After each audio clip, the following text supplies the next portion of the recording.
A $30,000 restoration on an old Honda just kind of seems bizarre.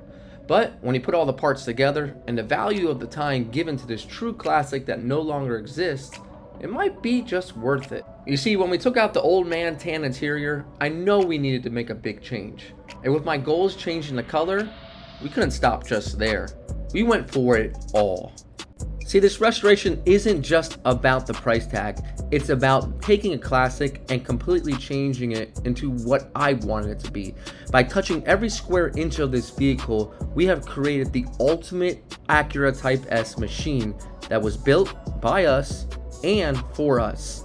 So for the next 15 minutes, I invite you on our 2-year journey as we take this weathered premium white pearl RSX and turn it into one of the most beautifulest vivid blue RSX Type S on the planet.